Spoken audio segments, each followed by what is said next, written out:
All right, if you have your Bibles available, you're going to want to open them to Genesis chapter 37. We're going to be working down through that passage today, through that chapter, so you'll want to have them available to look at that. We'll have them on the screen as well. But Genesis chapter 37, we're continuing our series today. Obviously, we're continuing the series on Joseph. Now, how are y'all doing on your reading in Genesis? How many of you have read the chapters through chapter 50 of Joseph's story? All right, the rest of you slackers need to get going on this. I'm teasing. No, but I hope that you'll find, for those of you that have done, have there been some things that you've read in there that kind of went, whoa, I didn't see that coming. Some twists to the plot and the story. It's a great story. Well, last week we set the stage for Joseph's story as we talked about the drama and the dysfunction that permeated Joseph's family of origin. And I hope I made the point. You always, at least I do, I replay messages and I think, did I really get the point across? That one's past and one's family does not have to dictate one's present and future. Just as Joseph overcame his family by God's grace, we have the same opportunity. Now, today we're going to move on to the next chapter of Joseph's story. But if you weren't here last week, please go back and check out that message online on our website, because today's message and really the rest of the series are built on the precepts that were laid out in that message, especially as it relates to Jacob's passivity and favoritism playing themselves out in his family and in Joseph's life. So we pick up the story today in Genesis chapter 37 at verse 12. Genesis 37, verse 12. Now, his brothers, Joseph's brothers, had gone to graze their father's flocks near Shechem. And Israel, Jacob, Joseph's dad, said to Joseph, "As you know, your brothers are grazing the flocks near Shechem. Come, I am going to send you to them." Now, I'm going to stop here for just a minute. Do you remember the significance of Shechem from last week? Do you remember what happened in Shechem? Shechem is where Joseph's half-sister Dinah she'd been kidnapped into Shechem, had been violated. Remember, her brothers went and exacted revenge and killed every man in the entire town and the whole family, everybody, just wiped out that whole village. You remember that? So it makes sense that Jacob would be a little concerned that his sons, his family, his flocks are grazing near Shechem. I mean, that makes a little sense. But as I'm looking at this, and I'm thinking about this, and look again at verse 14. We didn't get there. So he said to him, to Joseph, "Go and see if all is well with your brothers and the flocks, and bring back word to me." Then he sent him off from the valley of Hebron. Okay. Now I'm looking at this and I'm thinking to myself, I can see why Jacob would be concerned about them being in Shechem, but is he really this clueless about his family? Is Jacob really this detached from reality? I mean, think about what happened the last time Jacob sent Joseph off to check on his brothers. Talked about it last week, right? He went off, he checked on his brothers, he came home and did what? He tattled. He tattled on everything that they were doing wrong. Now, I had somebody come up to me after last week, and they made a point that was important. And I want to mention this. There's a difference between tattling and making sure that people know what needs to be done so that someone doesn't get hurt. In other words, I tell my boys, if someone's bleeding or in danger of bleeding, you can come and tell me, and that's not tattling. All right? So I want to make sure that I don't want to set this up in such a way that, if you know that someone, students, that someone's carrying a gun into school, to go to the administration and say someone's carrying, that's not tattling. That's protecting the safety of other people. But what it gets to is the motive. If I am telling the authorities about something, my parents, school authority, whatever it might be, if I'm telling in order to protect other people, that's okay. But if my motive is to get someone else in trouble or make myself look better, then it's tattling. And that's another whole deal entirely, okay? But that's what had happened in the story. Remember, Joseph went and he came back and he was tattling on his brothers. And the Bible tells us that they hated him all the more, and they didn't have a good word to say to Joseph. And so I'm looking at this and I'm thinking, all right, here's Jacob. He's doing this again. He's sending Joseph out there in that ridiculous coat to go check on his brothers so that they can come back and give him a report. I mean, does that sound like a bad idea to anybody but me? Does Jacob not realize how much Joseph's brothers hate him? Hello? How can you not be clued in to what's going on in your family? But evidently that was the case. So we pick up the story in verse 14. And there's a reason. We'll come back to that. Verse 14. When Joseph arrived at Shechem, a man found him wandering around in the fields and asked him, "What are you looking for?" And he replied, "I'm looking for my brothers. Can you tell me where they're grazing their flocks?" "Well, they've moved on from here," the man answered. "I heard them say, 'Let's go to Dothan.'" We'll stop right here for a minute. The moral of this story is Jacob didn't even know where his boys were. He didn't know where. He thought they were at Shechem. They'd gone to Shechem. They went on. He had no idea where his children were. He had no idea what was going on with his kids, with his flocks. He was that disengaged. And I was thinking about it. Elizabeth and I went up to Fair Oaks the other night on date night, went out to dinner. And we're walking around, we did a little shopping, and we see these teenagers that are out there skateboarding and obviously doing things and using language that their parents probably wouldn't be very proud of. And everything in me wanted to go, do these parents not have any idea? In fact, she looked at me and she said, don't these kids' parents have any idea where they are or what they're doing? I said, no, they don't have a clue. They don't have a clue. They have no idea where their children are.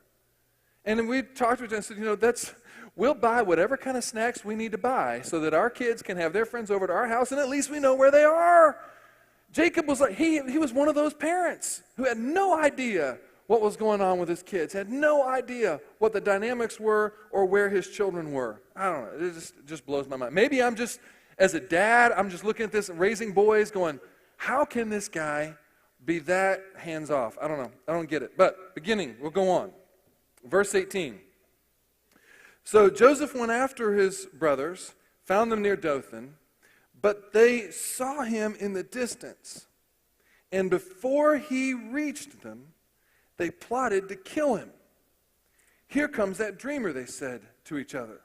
"Come now, let's kill him and throw him into one of these cisterns and say that a ferocious animal devoured him.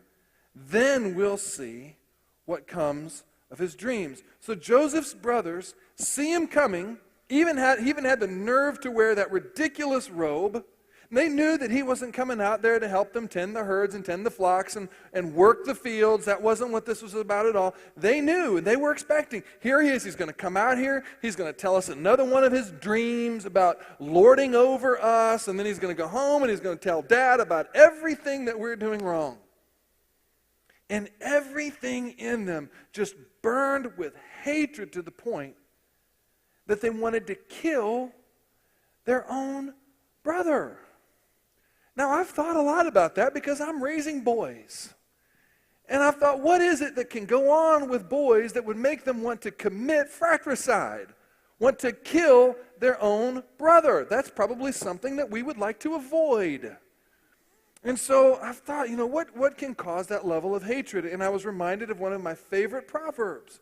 Proverbs chapter 14, verse 30 says, "A heart at peace gives life to the body, but envy rots the bones."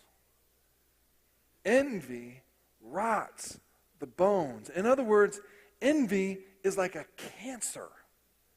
It's a cancer of the soul that can ultimately be incredibly destructive relationally, physically. Now, envy is one of those sins that we don't focus on as much as we do other things. We don't talk about it. Envy is kind of like greed or gluttony. It's one of those minor sins that we don't hear sermons about. We actually talk about jealousy more than we do envy. But let's think about this for a minute. Because maybe we're selling envy short in its destructive power. Do you know the difference between envy and jealousy? Do you know the difference between envy and jealousy? Good. I see one head. Can I tell you the difference between Okay. Here's the deal.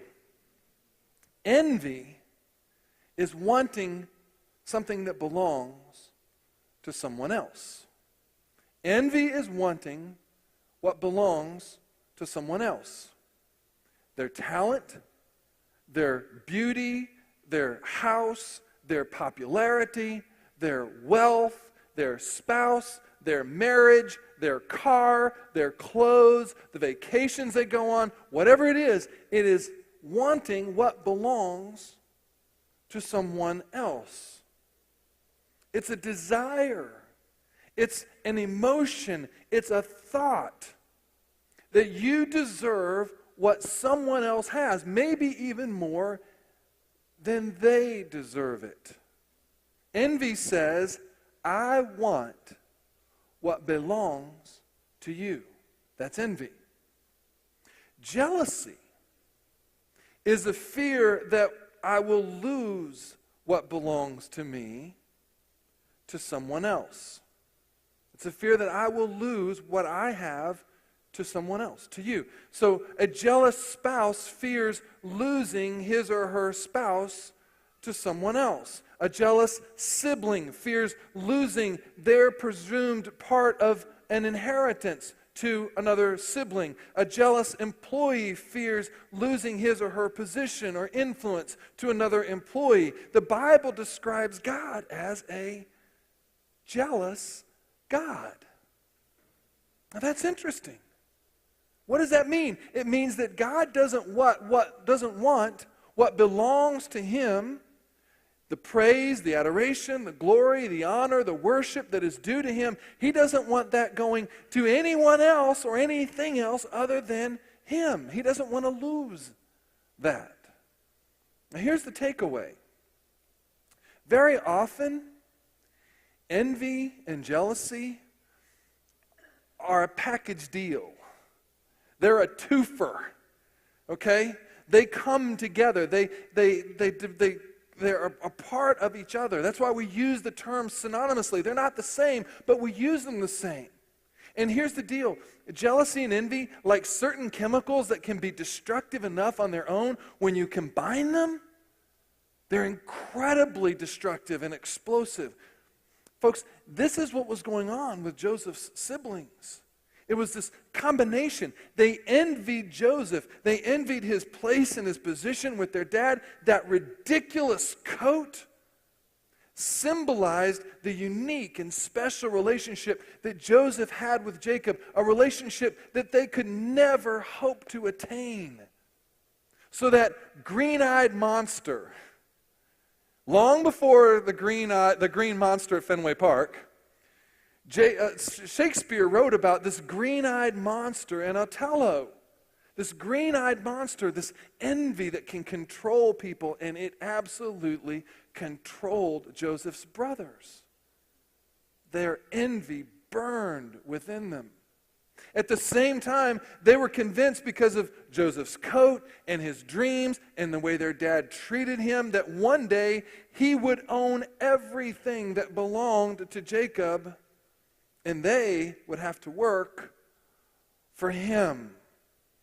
Reuben had already sabotaged himself. He was technically the firstborn of Jacob's, but he had sabotaged himself because of his sin, and he had taken himself out of the running for the privilege that was normally due to the oldest child. And as Rachel, the favorite wife, as Rachel's oldest son, it only made sense that everything, all the inheritance, all the wealth, all the flocks, everything that belonged to Jacob would someday belong to Joseph.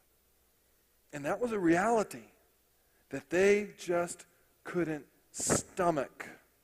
So envy and jealousy worked together, and they decided to kill him. We pick up the story in verse 21. When Reuben heard this, he tried to rescue him from their hands. "Let's don't take his life," he said. "Don't shed any blood. Throw him into this cistern here in the wilderness, but don't lay a hand on him. Now Reuben said this to rescue him from them and take him back to his father. So Reuben, maybe because he was the oldest and he felt responsible for the lad, maybe because he thought, hey, we're going to teach this youngster a lesson, suggested that they don't kill, they don't take Joseph's life, but just throw him in a well. And the text says that he was hoping that later on he could, after his brothers cooled off, when they turned their back, he could get him out of the well and take him back to dad. But I think there's another lesson here that we need to touch on briefly. And it's interesting, as I was studying, I had never seen this before, but as I was studying through this text and preparing for today, it just jumped out at me. I think maybe what was going on here is that Reuben may have been the only one out of the whole bunch, out of the whole family, that had any compassion. But that compassion was a trait that he learned the hard way. And here's what I mean by this.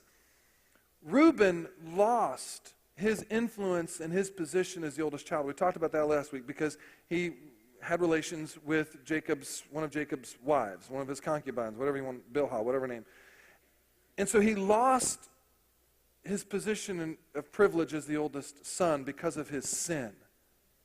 And we need to be aware of that fact, that sin often has that effect, that we can be forgiven. We can pray, God can forgive us. We can receive forgiveness for a sin that we commit. But sometimes the consequences of our sin are that we will never be allowed to have the voice, to have the influence that we once had. We can be forgiven, but the consequence is still there.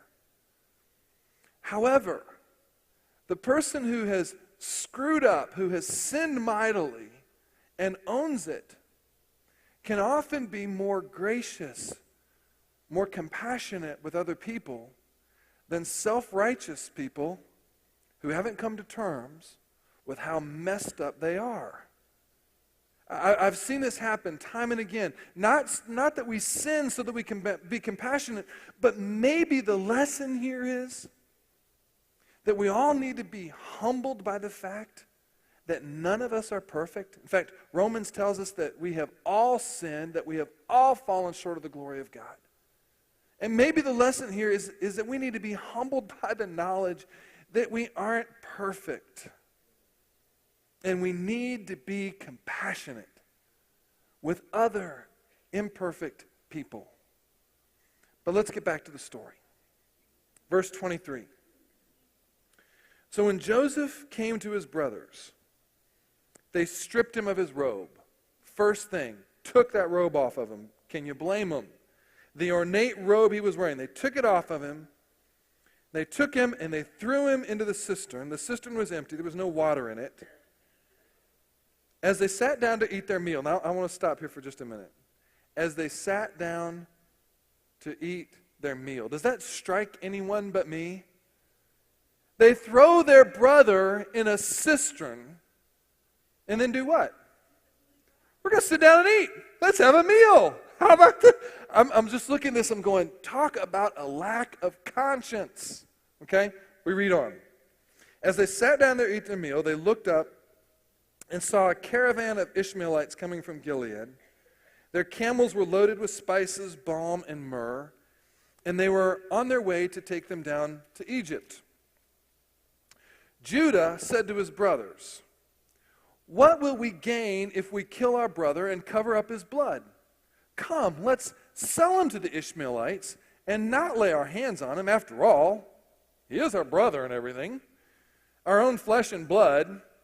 His brothers agreed. So when the Midianite merchants came by, his brothers pulled Joseph up out of the cistern and sold him for 20 shekels of silver to the Ishmaelites who took him to Egypt. It seems that Reuben must have stepped away for a while or something, and Judah, as the next in line, offers a solution. Hey, why should we kill the little twerp and not make anything off of this? Why don't we make a profit off of this at least? So let's don't kill him. Let's just sell him as a slave. We're going to sell our little brother Have any of you ever been tempted to sell a little brother? These guys actually did it. You know, I mean, they didn't even have to like put an ad on Craigslist. They just waited till the first person came along. Hey, you want to buy our little brother? For 20 shekels of silver, which is the price that they would have brought for a handicapped slave.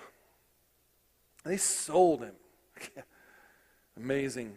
We pick up the story in verse 31. Skip down to 31. Then they got Joseph's robe, slaughtered a goat, and dipped the robe in the blood. They took the ornate robe back to their father and said, "We found this. Examine it to see whether it is your son's robe." Not Joseph's robe, not our brother's robe, your son's robe. That's important. Let's don't skip over that, because here's what's going on here. Even as they broke the old man's heart, and the rest of this chapter is about Jacob grieving Joseph's death, his presumed death. Even as they broke the old man's heart, these boys had no compassion for him. Because here's the point they were making. Since you don't count us as sons, we're just the grunts that take care of the flocks. We're the hired hands that take care of the sheep and the goats out in the field. Since we're not really sons, now you don't have a son at all.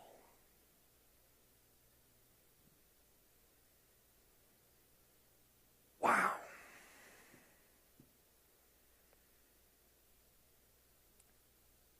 And we read of Joseph's grief, realizing that, or Jacob's grief that Joseph is gone. And yes, even the casual reader recognizes that Jacob, to some extent, is reaping what he sowed. His own actions, to a great extent, caused Joseph's demise. It was his passivity and his favoritism that set this whole plot in motion. And my plan was, as I originally sat down and I looked at this story, my plan was today to talk about Joseph's response to his brother's betrayal. One biographical writer extrapolates the story to talk about how Joseph must have leaned into God and prayed to God and sought God's favor as he was being transported down to Egypt as a slave. But folks, we don't know that. We don't know what Joseph's response was. The text doesn't tell us. It's not in there. It's not in the story. All the Bible tells us at this point is that Joseph was taken to Egypt and sold to Potiphar. We're going to pick up the story later. And so we could talk a bit about how we handle betrayal, but the reality is there's going to be other opportunities for that as we move down the road. This isn't the last time Joseph gets thrown into a hole and forgotten. We're going to talk about that again. So in thinking about this and wrestling with the text on this today, I said, God, what is the application for us in this today?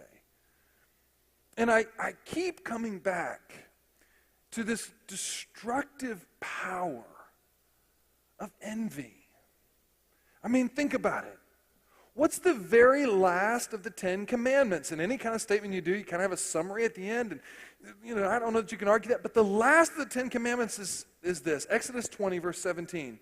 You shall not covet your neighbor's house. You shall not covet your neighbor's wife or his male or female servant, his ox or his donkey, or anything that belongs to your neighbor. What is coveting? It's wanting what somebody else has. It's right there. And so if envy made the top 10 list, maybe it's not such an innocuous sin. Maybe, just maybe, it's there because God recognizes the effects of envy on us. There's something else to think about. Every time envy is included in a list of sins in the New Testament, it's listed with what we would consider to be the most heinous, the most objectionable sins. Listen to Galatians 5, verse 19 to 21.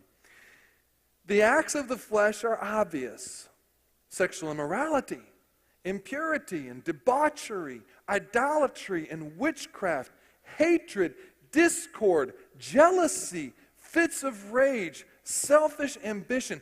These are bad things, right? This is really bad stuff.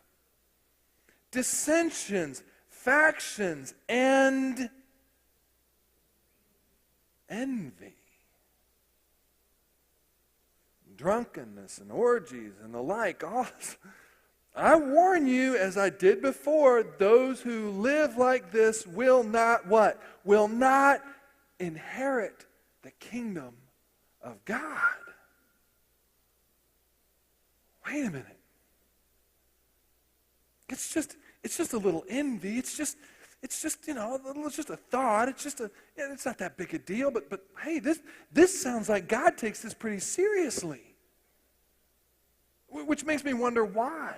Listen to what James says about envy. This is James chapter 3. But if you harbor bitter envy and selfish ambition in your hearts, do not boast about it or deny the truth. Such wisdom does not come down from heaven, but is earthly, unspiritual, demonic. For where you have envy and selfish ambition, there you find disorder and every evil practice. Now, that sounds to me like envy isn't bad just in and of itself, but that envy is actually a gateway sin to other things, to other sins, to other destructive sins. In other words, if you have allowed envy to lurk in your heart, if you have, in your quietest moments when nobody sees your mind, you may not have even spoken it,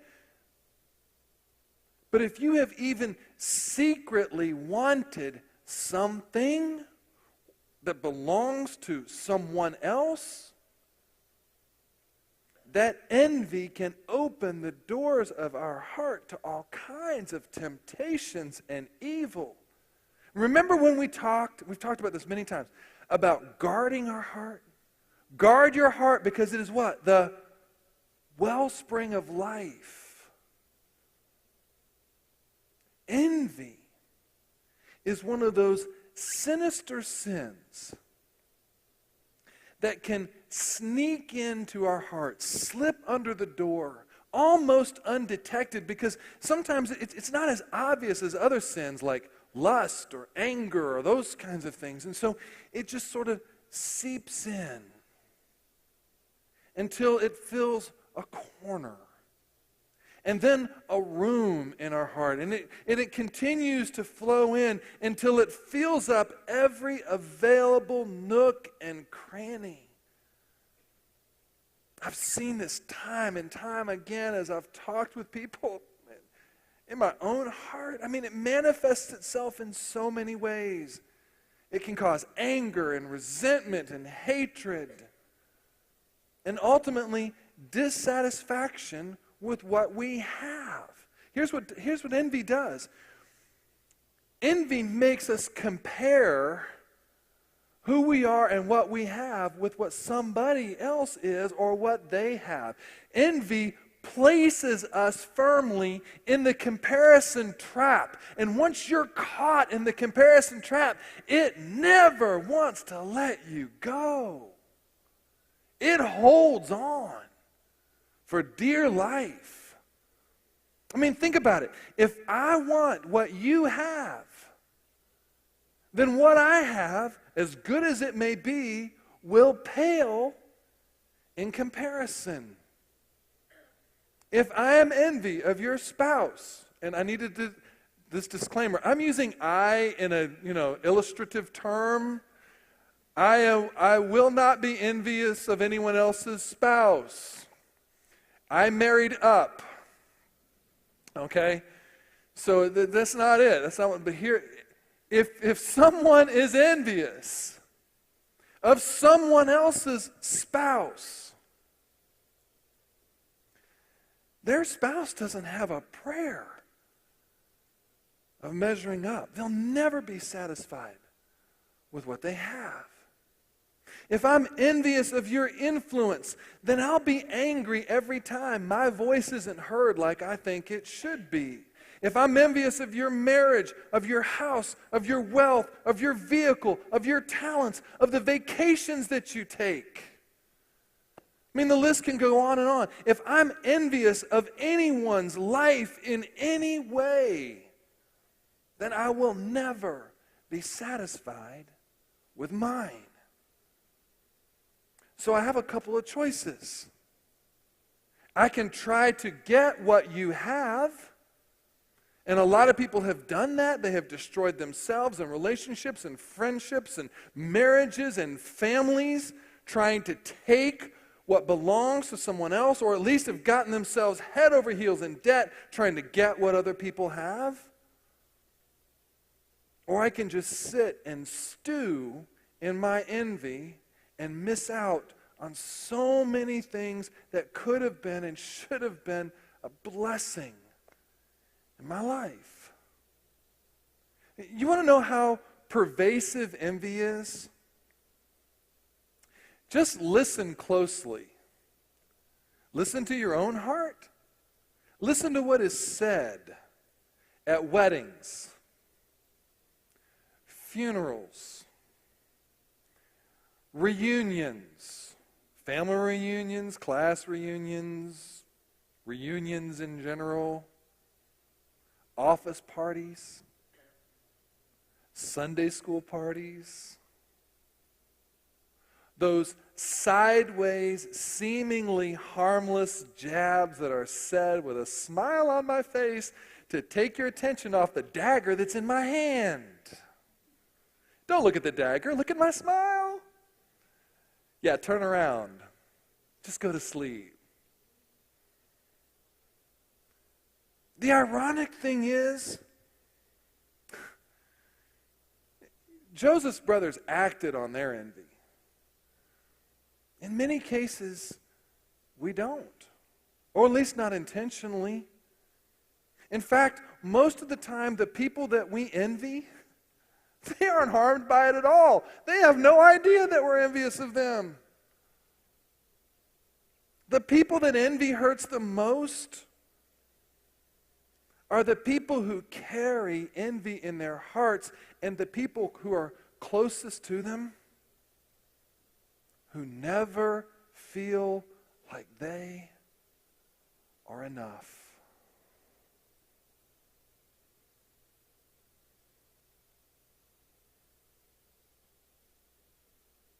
If you envy someone else's spouse, your spouse never feels like he or she is enough.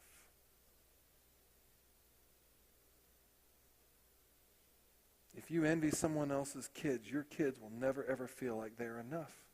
They won't know it. They won't be able to articulate it. They won't know why. They'll just know it.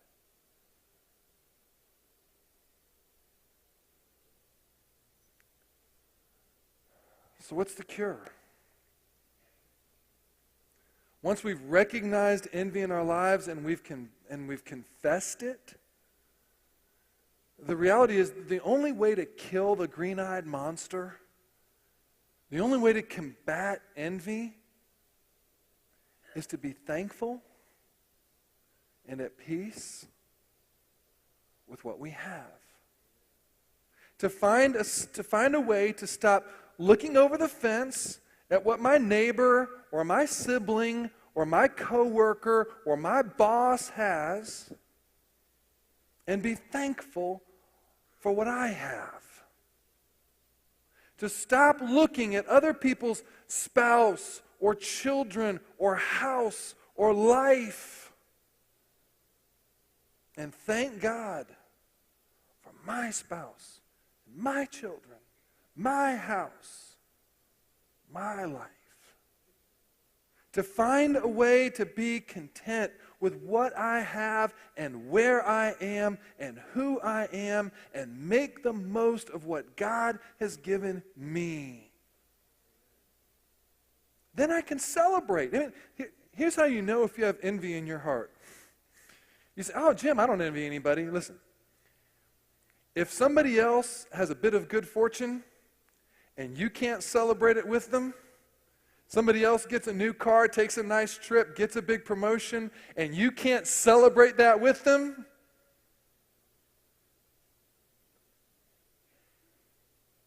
that green-eyed monster is in your soul. It's there. So when I can celebrate other people's good fortune without feeling cheated, because I haven't received that same blessing, when I can get to that point, when I can be thankful for the life that I have been blessed with, and seek to be a blessing to other people without keeping score, without comparing myself and what I'm doing with other people, then I know I've conquered envy. And I can put my head on the pillow at night. I can have peace and gratitude and contentment. Does that sound good to you? I'm going to ask you to bow your heads and close your eyes. I hadn't planned on doing this, but I want to take just a minute. And listening to the comments of folks after the early service, I didn't even realize how pervasive this thing was until folks. I just want you to bow your heads, close your eyes, and think for just a minute.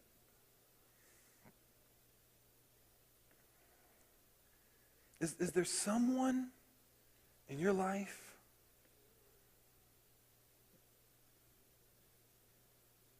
and you may even like that person, you may be friends with that person, but deep down, there's just something about them that you struggle with, that you don't like, that you can't celebrate, you can't put your finger on it, but deep down, when you're honest, it's because there's something about them that you envy. There's something that they have that you want. And as a result, it makes you feel like you're missing something in your life.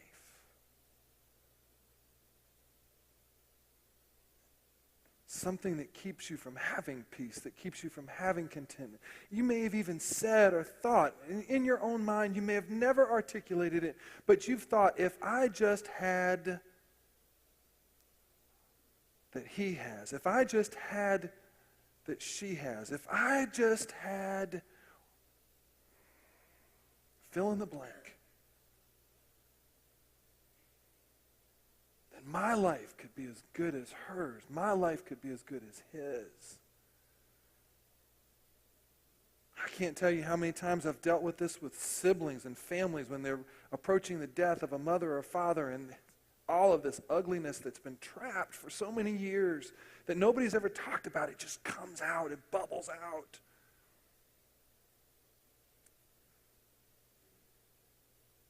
Stuff that's been pent up for years, and you know if you're carrying that around in your heart.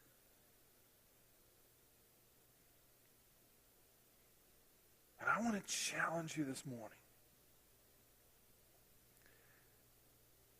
to just be honest about that. Claim it.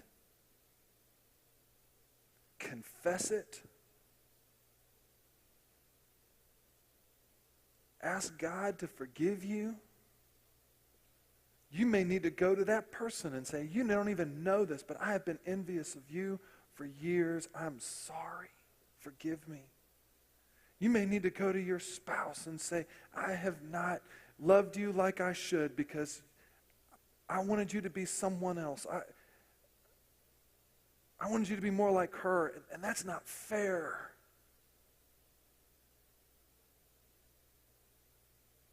But call that green-eyed monster out. Deal with it.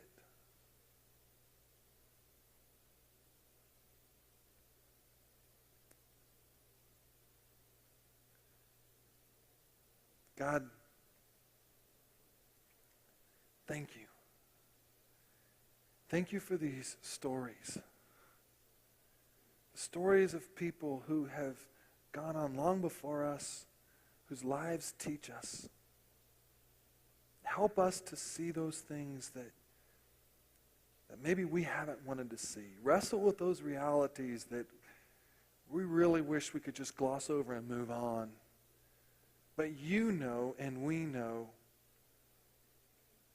that they're holding us back. That we're carrying a burden and we want to be able to put it down. And I pray right now that you would, by the power of your Holy Spirit, deal with this green-eyed monster, this envy in our lives. Help us to see it and deal with it once and for all. And in the future, to see it coming, to catch ourselves when those feelings begin to come up. And name it and say, I'm not going to live with that. I'm not going to be held captive to that.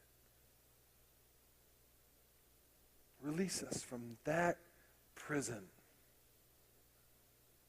that hole, by the power that only you can give us. The power of Jesus in our lives. We pray this in his name. Amen.